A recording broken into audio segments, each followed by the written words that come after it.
Bilang bahagi ng hakbang ng Maynila sa pagtugon sa agresibong aksyon ng Beijing sa West Philippine Sea, magkakaroon ng suporta mula sa Estados Unidos para sa pagpapabuti ng mga pasilidad militar at pagpapalakas ng mga base upang suportahan ang lumalawak na operasyong militar. Magtatayo ng mga bagong paliparan at daungan sa mga estratehikong lugar na malapit sa West Philippine Sea at Taiwan Strait. Kasabay ng patuloy na tensyon dahil sa artificial islands na itinayo ng China, plano ng Armed Forces of the Philippines, AFP, na i-rehabilitate ang mga pasilidad sa Subic Bay Freeport sa Luzon, na dating sentro ng serbisyo ng US 7th Fleet hanggang 1992. Ang bagong forward operating base ng Philippine Air Force ay gagamitin para sa maritime patrol, fighter jets, missile storage at surveillance aircraft. Ang hakbang na ito ay magpapahintulot sa AFP na mabilis na mag-deploy ng mga sasakyang panghimpapawid at barko laban sa maritime expansion ng China. Sa Subic Bay, muling bubuksan ang dating American Naval Air Station upang palakasin ang kakayahan ng aerial surveillance at power projection sa South China Sea.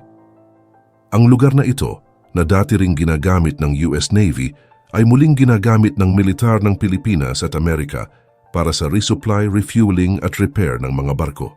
Sinusuportahan ng mga pasilidad ng Subic ang paghahatid ng kagamitan ng US military para sa bilateral exercises. Sa gitna ng tumitinding tensyon sa China at kakulangan sa depensa, muling pinagtibay ng Maynila ang kahalagahan ng Subic Bay bilang isang estratehikong lokasyon lalo na sa Scarborough Shoal. Noong 2022, itinatag ang Subic Naval Operating Base sa dating Hanjin Heavy Industries Shipyard na ngayoy pag-aari ng American firm na Cerberus. Ang base na ito ay mahalaga dahil kayang suportahan ang pinakamalalaking barko ng US military.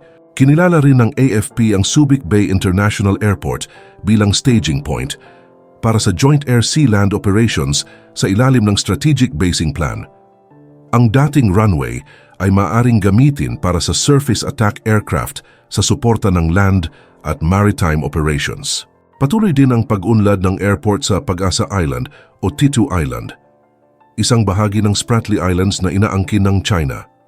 Kasalukuyang isinasagawa ang runway extension project upang mapabuti ang transportasyon papunta at mula sa isla kung saan naninirahan ang mga Pilipinong sibilyan at militar.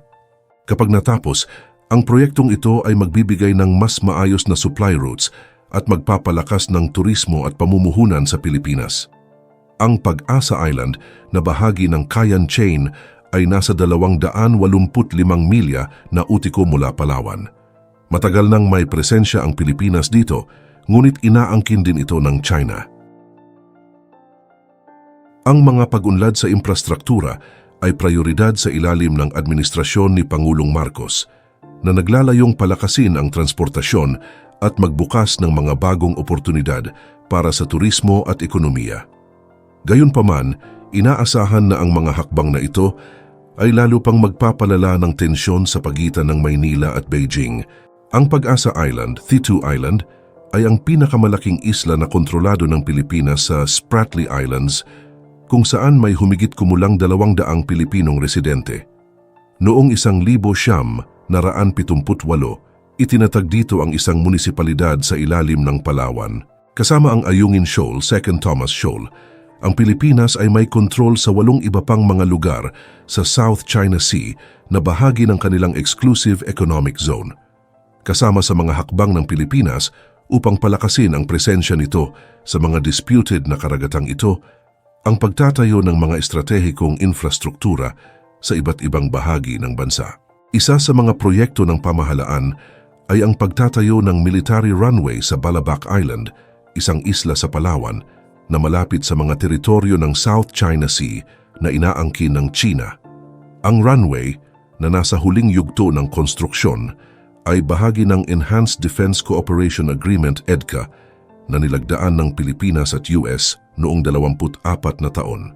Ang kasunduan ay nagbibigay daan sa mga puwersang militar ng US na gamitin ang mga base ng Pilipinas para sa mga pagsasanay, humanitarian assistance at disaster relief operations.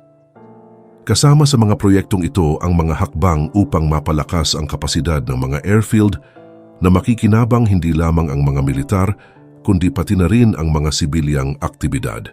Ang Balabac Island ay may estratehikong kahalagahan dahil matatagpuan ito sa kanlurang bahagi ng Palawan at halos katabi ng West Philippine Sea, isang bahagi ng South China Sea na may mga territorial na hindi pagkakaunawaan sa pagitan ng Pilipinas at China. Ang isla ay nasa 140 milya mula sa Mischief Reef, isang teritoryo na sakop ng China at ginagamit nilang artipisyal na isla. Matapos ang pagtatapos ng runway sa Balabac, ang isla ay magiging isang mahalagang lokasyon para sa mga operasyon ng militar ng Pilipinas, pati na rin ng mga puwersang Amerikano sa ilalim ng EDCA. Isa pang proyekto na pinunduhan ng US ay ang Phase 2 redevelopment ng Basa Air Base sa Central Luzon. Itong proyekto ay bahagi ng mas malawak na Pacific Deterrence Initiative na naglalayong palakasin ang presensya ng US sa Indo-Pacific upang kontrahin ang impluensya ng China.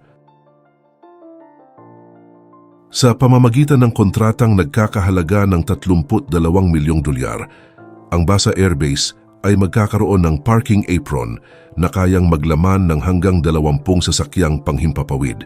Ang Basa ay isang mahalagang base ng mga fighter squadrons ng Pilipinas at bahagi ng mga modernisasyon na isinusulong ng EDCA. Ang mga proyektong ito ay nagpapakita ng layunin ng Pilipinas na palakasin ang depensa nito sa harap ng lumalalang tensyon sa South China Sea. Bukod sa mga proyektong militar, ang mga infrastructure developments ay bahagi rin ng layunin ng pamahalaan ng Pilipinas na pasiglahin ang mga ekonomiya sa mga rehiyon ng timog ng Maynila tulad ng sa Palawan. Ang mga proyekto ay inaasahang magdudulot ng mga benepisyo tulad ng mas mahusay na mga ruta para sa supply, mas mabilis na transportasyon, at higit pang pamumuhunan at turismo sa mga lugar na malapit sa mga disputed na karagatang teritoryo. Kasama sa mga hakbang na ito, ang pagtatayo ng airport sa Pag-asa Island, Thitu Island, na magiging mas madali at mabilis ang biyahe patungo at mula sa isla na matagal nang ginagamit bilang military at civilian outpost ng Pilipinas. Sa kabila ng mga proyektong ito, inaasahan ng Pilipinas na lalala pa ang tensyon sa pagitan ng bansa at China, lalo na sa mga hakbang na naglalayong palakasin ang presensya ng Pilipinas sa South China Sea. Ang pagtatayo ng mga bagong infrastruktura sa mga estratehikong lokasyon ay nagpapakita ng seryosong pagnanais ng Pilipinas na protektahan ang soberanya nito at patatagin ang posisyon nito laban sa lumalakas na impluensya ng China sa rehiyon. Habang lumalala ang tensyon sa pagitan ng China at Pilipinas hinggil sa mga isyu sa South China Sea, tila nakatuklas ang Manila ng isang makabago at mabisang estratehiya upang labanan ang banta ng Beijing. Ano kaya ang magiging epekto ng hakbang na ito sa seguridad ng buong rehiyon? Ang bagong plano ng Pilipinas ay nakatuon sa isang lugar na tila hindi inaasahan ng marami, ang Taiwan. Ano ang kinalaman ng isla ng Taiwan sa estratehiya ng Pilipinas laban sa China? At paano magiging papel ng mga Batanes Islands sa kaguluhan na nagbabanta sa Asya? Kamakailan lamang, inutusan ng kalihim ng depensa ng Pilipinas ang militar ng bansa na magdagdag ng tropa sa hilagang bahagi ng bansa, partikular sa Batanes Islands.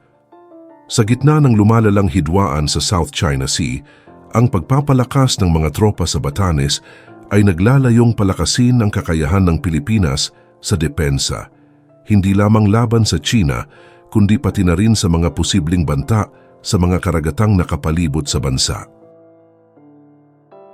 Ang Batanes ay isang malalayong isla na matatagpuan lamang 200 kilometro mula sa Taiwan, isang teritoryo na pinapalakas ng China ang presensya. Ano kaya ang ibig sabihin ng estratehiyang ito para sa mga puwersa ng China at ang seguridad ng Taiwan? Sa kabila ng mga tensyon sa South China Sea, ang hakbang ng Pilipinas ay tila isang sagot sa mga pangyayari sa rehiyon.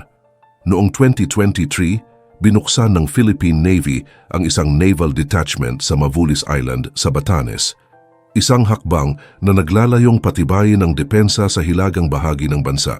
Kasabay nito, nagpasimula rin ang Pilipinas at Estados Unidos ng mga joint patrol sa Batanes upang mapalakas ang seguridad sa mga estratehikong daanan. Ngunit may isang malaking tanong na nag-aabang: ano ang magiging epekto ng mga aksyon ng Estados Unidos at Pilipinas sa mga ambisyon ng China sa rehiyon? Ang Batanes Islands na nasa Luzon Strait ay isang mahalagang lokasyon para sa mga operasyon ng militar at kalakalan, bilang isang pangunahing daanan para sa mga barko na naglalakbay patungong South China Sea. Ang Batanes ay nagiging pangunahing puk sa gitna ng tensyon.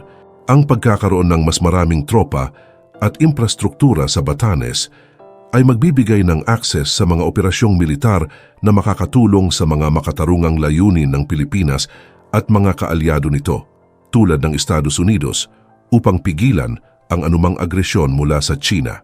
Ngunit paano naman ang mga pondo ng Estados Unidos na ginagamit upang magtayo ng mga pasilidad sa Batanes? Ito ba ay magdudulot ng mas malalim na alitan sa pagitan ng Pilipinas at China? Ang Mutual Defense Treaty, MDT, sa pagitan ng Pilipinas at Estados Unidos ay nagbibigay daan para sa isang matibay na alyansa.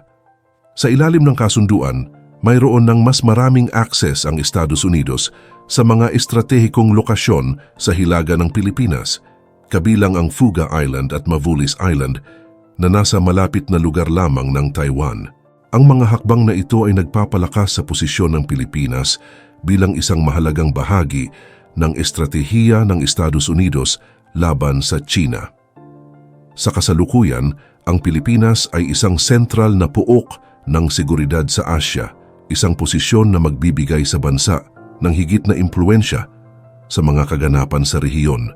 Ngunit sa kabila ng lahat ng mga hakbang na ito, isang tanong na kailangan sagutin: paano matitiyak ng Pilipinas na ang pagpapalakas ng kanilang depensa sa Batanes at iba pang mga isla ay hindi magdudulot ng labis na tensyon sa kanilang relasyon sa China?